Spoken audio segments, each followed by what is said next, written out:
I was a model and I was a viewer as well, and I wanted to participate. I know it's Mali tumefika sai, it's a bit too late in the stage to start, you know, collecting other people from different regions. But if I wanted to try next year, it's an annual event, right?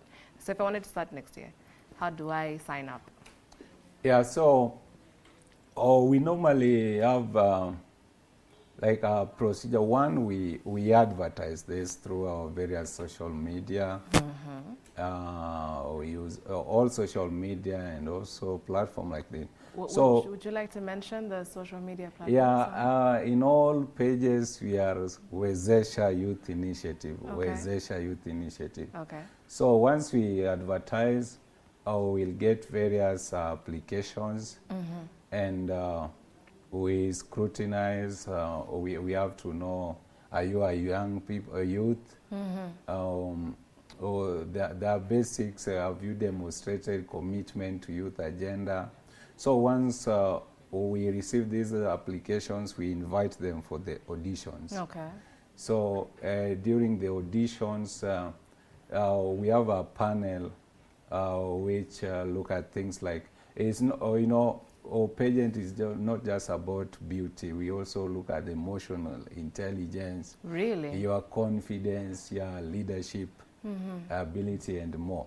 So once we shortlist those during the auditions, those are the people who take center stage now to the main gala, now competing for the Mr and Miss Tranquility. Usually in a cup or in a league, like a World Cup situation, there's a round of 16 is one that starts. Sure. So how many models are there in the first challenge? Yeah, before they're eliminated? Yeah, so this time we have the little Miss and Miss. And little, so we mean anyone age 12 going downward.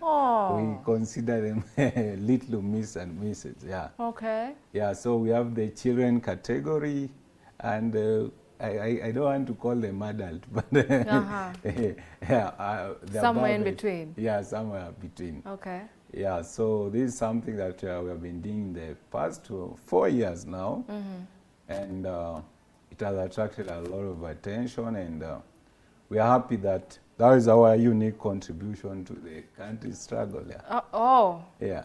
Okay, that's a very big thing to say. Back it up with something. So sure. How are you contributing to society right now? Yeah, as a youth leader, mine is more of a community mobilization. Yeah, because